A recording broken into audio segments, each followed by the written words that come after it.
Muito bem, após o ministro das Comunicações, Juscelino Filho, da União Brasil, ser indiciado pelos crimes de lavagem de dinheiro, corrupção passiva e organização criminosa, Lula afirmou que o integrante do seu governo tem o direito de provar que é inocente. O petista deu a declaração em Genebra, na Suíça, onde participou de uma conferência da Organização Internacional do Trabalho, OIT.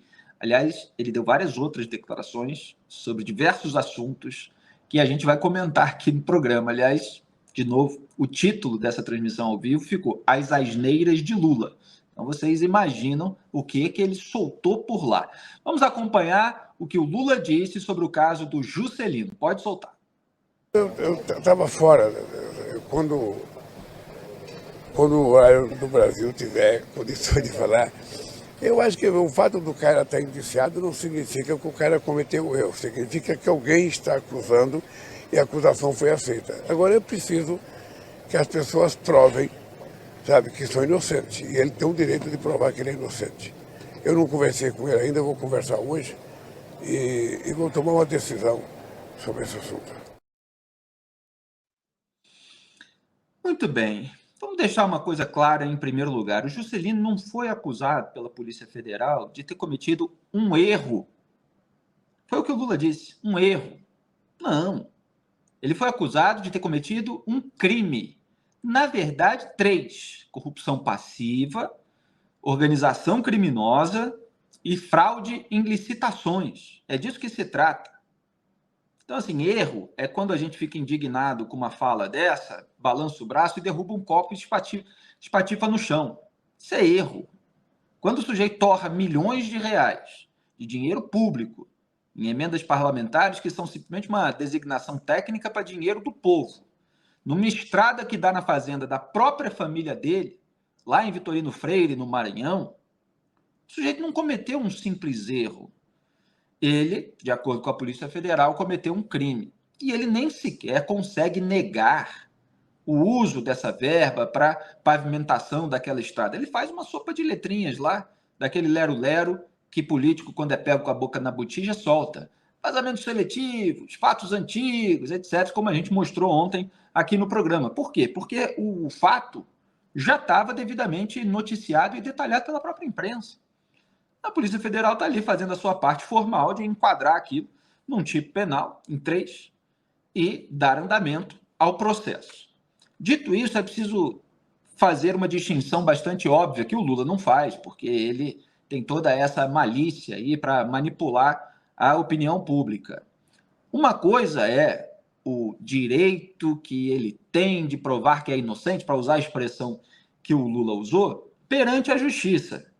Sendo que, repito, o caso já foi bastante detalhado, a gente já pôde ver que há ali uma série de elementos que mostram a natureza patrimonialista do Juscelino Filho.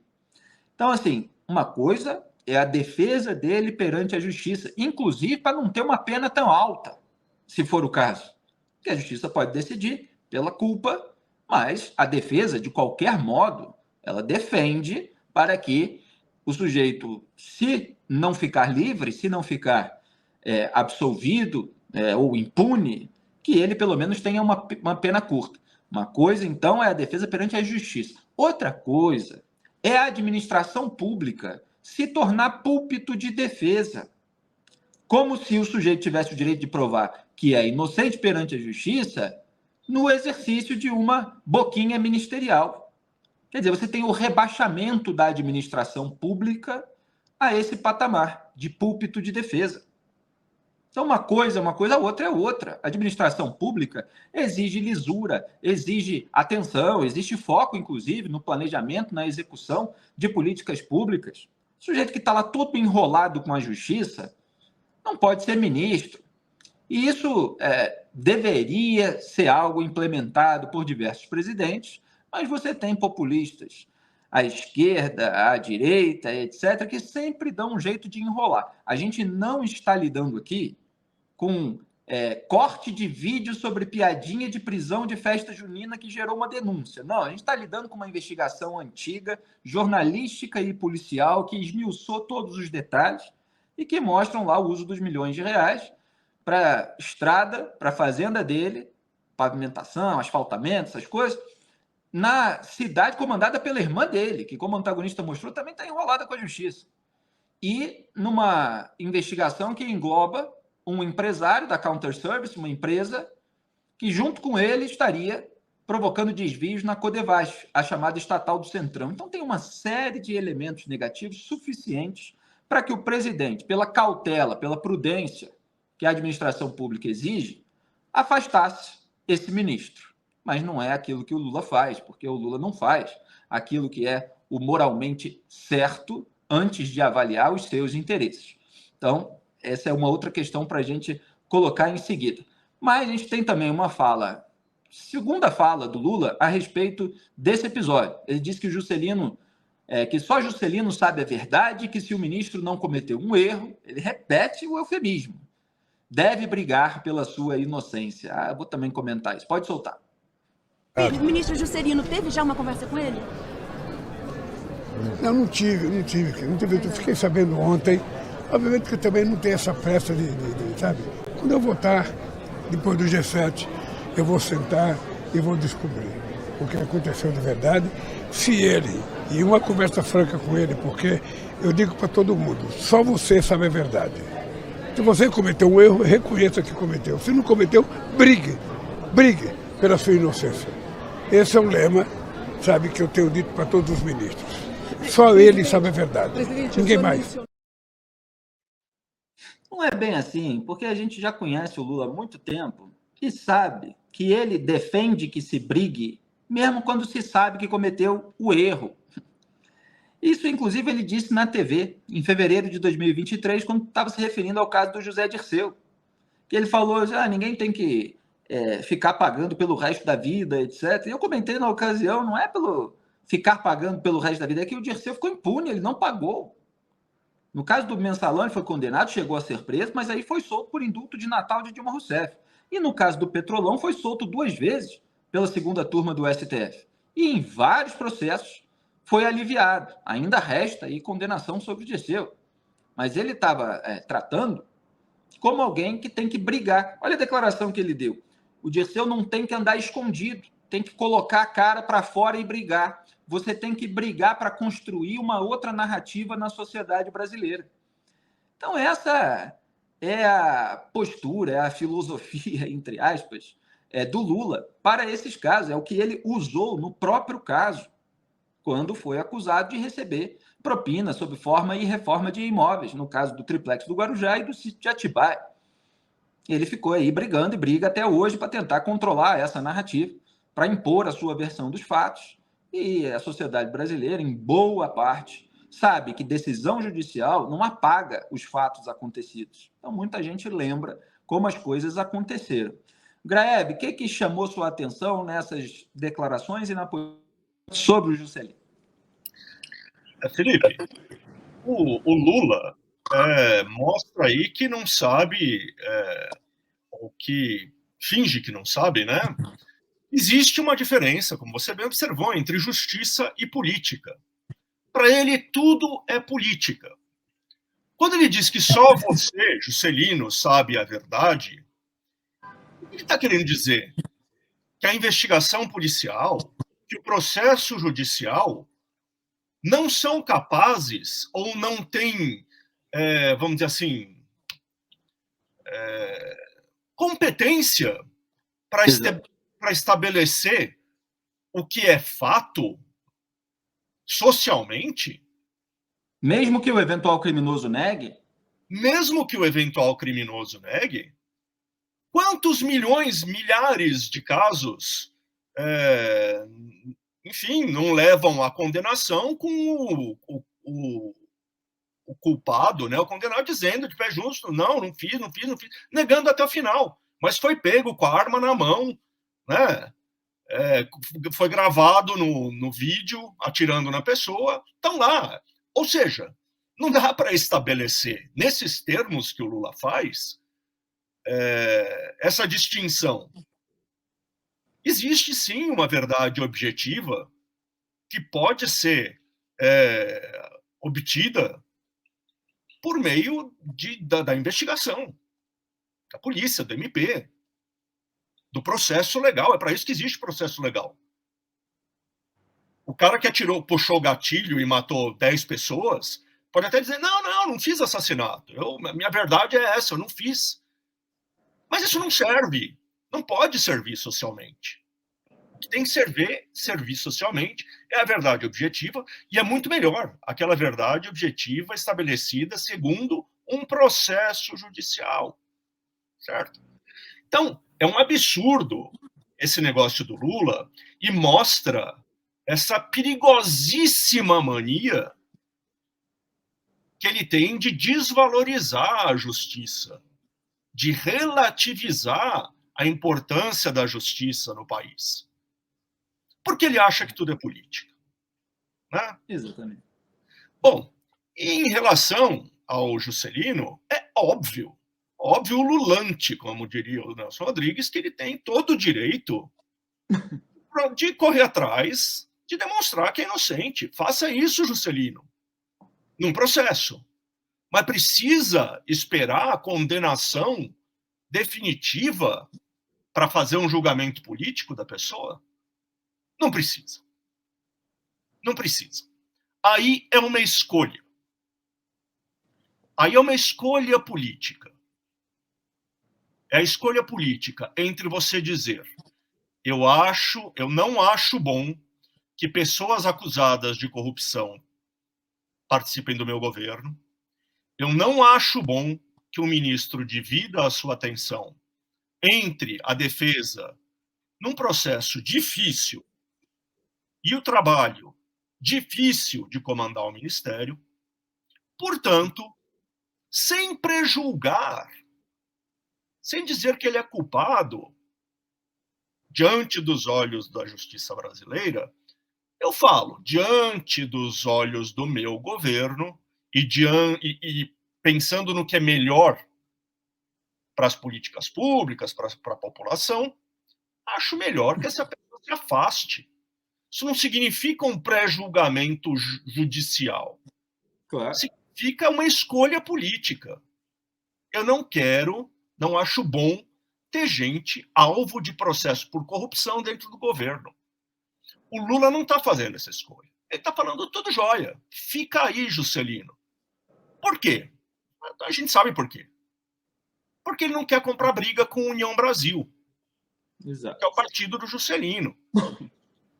Ele já tem uma porcaria de uma articulação política. Ele já tem minoria no Congresso Nacional. Ele sua sangue para conseguir aprovar as coisas. E ele está com medo de que tomar a decisão correta do ponto de vista do olhar do cidadão brasileiro vai ser a decisão errada do ponto de vista dos políticos, que só pensam no próprio umbigo. Então é isso. O cara que só pensa em termos políticos desvaloriza a justiça, desvaloriza a moral e só faz aquilo que lhe parece o mais conveniente. Eu acho que ele vai pagar caro por isso. Eu acho que ele vai pagar caro. Porque o processo contra o Juscelino Filho não é qualquer coisinha assim que você tire do ombro com um safanão. Depois do indiciamento, é muito provável que venha uma denúncia pelo Ministério Público. É muito provável que ele se torne réu. Certo? E daí fica aquele negócio. Não é a primeira vez que o petismo e o Lula se veem às voltas com corrupção. Não só de terceiros, né? Própria, pessoal, intransferível, inclusive do senhor Lula. Então as pessoas já não têm mais boa vontade quando olham para o Lula e veem a palavra corrupção ali borboletando em volta dele. As pessoas já sabem o que ele fez e o que o partido dele fez. Então, acho que isso vai acabar cobrando um preço que ele está achando que vai ser baratinho agora, mas acho que não vai ser, não. Já tem um histórico de desgaste que pode transbordar aí com esse caso mais recente. Olha, eu escrevi artigo a respeito disso, corrupção para Lula, é no máximo um erro que pode ser apagado, está disponível em antagonista.com.br.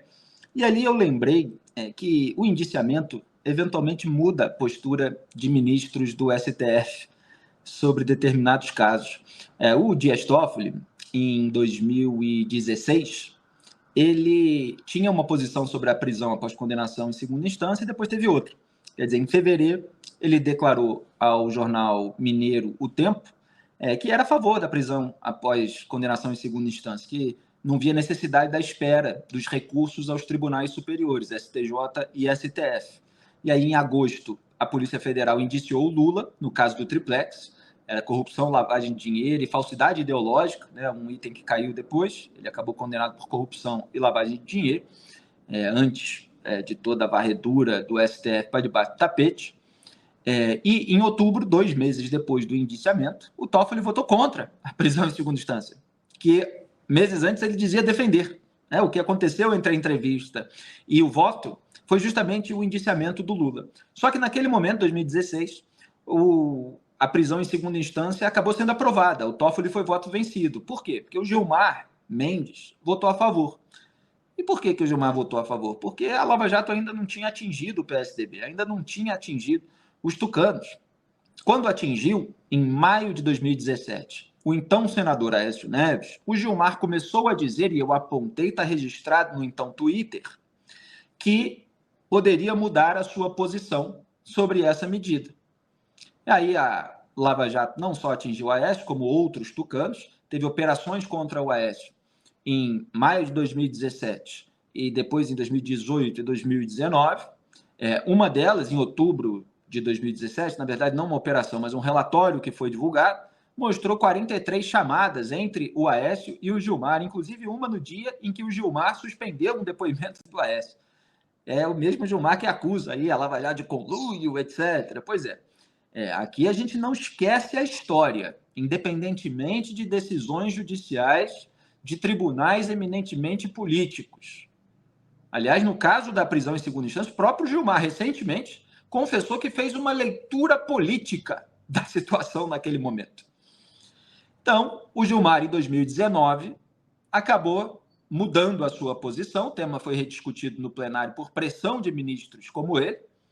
E aí houve o desempate contra a prisão em segunda instância e o Lula, então, foi solto, porque estava preso, condenado em segunda instância, pôde responder ao restante do processo em liberdade e depois houve a declaração de incompetência da 13ª Vara Federal de Curitiba, a suspeição do Sérgio Moro, que o Gilmar tinha engavetado por mais de 2 anos e conseguiu emplacar, e aí o processo foi para Brasília, onde acabou extinto por término do decurso do prazo para o Estado punir o réu, ou seja, por prescrição.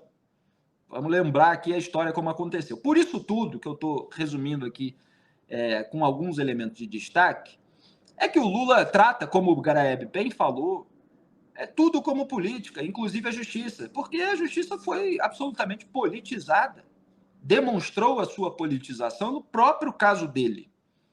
Então ele se sente muito à vontade para politizar tudo, para falar é o político que sabe a verdade, se fez tem que confessar, se não fez tem que brigar, mas que a gente entende, que mesmo quando faz, o Lula entende que é preciso brigar, porque para ele o que importa é a narrativa. Ele mostrou isso e tem trecho na vinheta aqui do programa, quando o Nicolás Maduro veio ao Brasil. Você tem que construir uma narrativa. E ele falou isso no caso do Maduro e no caso do Dirceu. Então, o antagonista apurou que o Lula também deve conversar com outros integrantes da União Brasil antes de bater esse martelo aí sobre o futuro do Juscelino, que foi chamado de craque do Centrão pela Transparência Internacional Brasil. Só queria destacar também que o relator do caso no STF é o Flávio Dino, que era ministro do governo Lula, da Justiça e Segurança Pública, colega, portanto, do Juscelino Filho, que é ministro das Comunicações do mesmo governo. O Flávio Dino havia acenado a interlocutores, como registrou o jornal o Globo hoje, meses atrás, na época da indicação e tal, que ele se declararia suspeito no caso do Juscelino. Agora a turma dele já está mudando, relativizando, não é o caso de suspeição, etc. Quer dizer, o Dino quer poder, ou pelo menos a turma do Dino quer que ele possa decidir sobre esse caso. E aí a gente vai precisar monitorar, ficar de olho para ver se não vai ter mais politização. Então, vamos aguardar aí esse acerto entre o Lula e a União Brasil, e o ideal seria que o STF ficasse de fora, né, desse grande acordão. Mas, dado o histórico, os brasileiros nunca sabem. Vamos relembrar agora no Papo Antagonista quem é que legitima essa postura do Lula, entre outros políticos que o Brasil já teve. Mas vamos registrar. O Lula falou que não quer dizer que ele cometeu um erro, simplesmente foi acusado, mas tem o direito de provar a sua inocência e tal. Quem é que dizia uma coisa muito parecida? Pode soltar. Mas o pessoal vai, ele votou para absolver o Lula. E se tiver que votar para absolver o Lula no processo, que vote. Ou tudo, quando se acusa uma pessoa, tudo do que ela é acusada é para ser verdadeira? E quando se acusa uma pessoa, tudo, desde quando? Tudo que ela é acusada tem que ser verdadeira e tal. Se tiver que votar a favor do Lula, que vote. O Cássio Nunes Marques, que foi o primeiro-ministro que Jair Bolsonaro colocou no Supremo Tribunal Federal. Então vejam que a postura de Lula e Bolsonaro, nesse sentido, é igual. Eles têm toda essa postura defensiva, vamos dizer assim, porque volta e meia são acusados aí de alguma coisa, ou pelo menos têm os seus familiares acusados, não é mesmo? E tanto é assim que a gente também separou um tweet da Gleisi Hoffmann de 2019 sobre o governo Bolsonaro. Vamos mostrar mais semelhanças. Pode mostrar, produção? Bolsonaro amanheceu com o ministro do Turismo indiciado pela PF no esquema do Laranjal do PSL. Marcelo Castro é suspeito de desvio de dinheiro público com candidaturas de fachada e está sendo poupado pelo chefe. Tá aí, comentário de Gleisi Hoffmann, citando ali a matéria da Folha a respeito desse indiciamento do então ministro do Turismo, Marcelo Castro, no governo Bolsonaro. E aí o Deltan Dallagnol ironizou, mas não quer dizer que isso alivia para o Bolsonaro, só quer dizer que Bolsonaro e Lula têm muito em comum. Não são iguais, completamente iguais. Tem diferenças entre eles. Mas olha só como é muito parecido. Bota o tweet do Deltan. Lula amanheceu com o ministro das Comunicações, indiciado pela PF, no esquema de desvio de verbas da Codevasf. Juscelino Filho é suspeito de participar de organização criminosa que desviou dinheiro público de emendas e está sendo poupado pelo chefe. Quer dizer, parodiou, parafraseou a presidente do PT, Gleisi Hoffmann, e o Brasil continua assim, Graeb, com toda essa complacência de populistas à direita e à esquerda em relação a esquemas não republicanos. Pois é, Felipe, o político brasileiro tem uma relação das piores com a justiça de maneira geral, né? Quando não estão enrolados com a justiça, estão dizendo coisa errada a respeito da justiça, né? Como o Lula hoje com essa história de que só quem sabe quem errou é quem fez a coisa. A polícia, o Ministério Público, o juiz, não tem nada a ver com essa história de descobrir a verdade. Pelo amor de Deus. Eu queria só acrescentar uma coisa em relação ao Flávio Dino, né, Felipe? Como, para a gente ver, já cedo, na estadia dele lá no STF, como é perversa essa história de você pegar um cara enfiado na política até o pescoço e pôr no STF. Porque é inevitável que surjam as indagações. Ele já parte de uma posição de dúvida sobre a isenção dele. Ele vai aceitar a denúncia contra o Juscelino Filho, caso essa denúncia aconteça? Uma vez aceita a denúncia, ele vai encaminhar esse processo de maneira célere ou vai enrolar? Cozinhar. O Flávio Dino, além de ter sido ministro junto com o Juscelino no gabinete do Lula, é do mesmo estado, o Maranhão. Será que por qualquer interesse político local, será de vantagem para o grupo político do Flávio Dino fazer andar depressa ou atrasar o andamento desse processo? Será que a política maranhense não pode acabar influenciando no andamento da investigação sobre o Juscelino no STF? não dá para saber. Mas olha aqui, o cara foi só indiciado pela PF e já estamos nós aqui às voltas com essas dúvidas. Eu preferia não ter que ficar com essa dúvida. E a gente tem que expor. A gente tem que expor toda a desconfiança, que é legítima, porque há uma série de decisões que mostram conflitos de interesse no histórico do sistema de justiça brasileiro. E se a gente não expõe, as autoridades ficam mais à vontade para passar a caneta conforme os interesses políticos. Então, assim, é preciso constranger, no bom sentido do termo, pela transparência, a autoridade a fazer aquilo que é certo. E, olha, eu digo isso embasado num fato histórico. O Ricardo Lewandowski foi flagrado na época do julgamento do Mensalão, dizendo que a imprensa deixou o tribunal com a corda no pescoço, que a tendência era amaciar, mas como tudo aquilo foi posto à luz do dia, ficou complicado para os ministros amaciarem.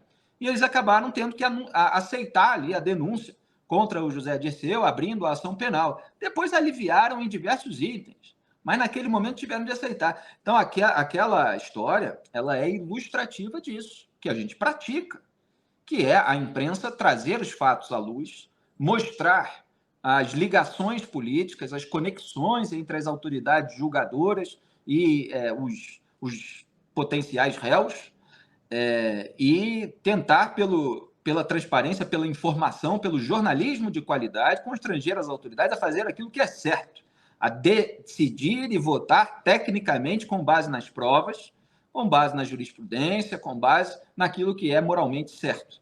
Então, esse é o nosso dever. Agora, se vai ocorrer assim, a gente precisa esperar para ver. Agora, esperar vigiando. É esse que é o ponto. Porque muitas vezes eles ficam medindo a temperatura, ganhando tempo, e aí, quando todo mundo está distraído, vai. É só o que fazem. Só ficam ali com a mão no pulso para ver, acelerou, não acelerou. Exatamente.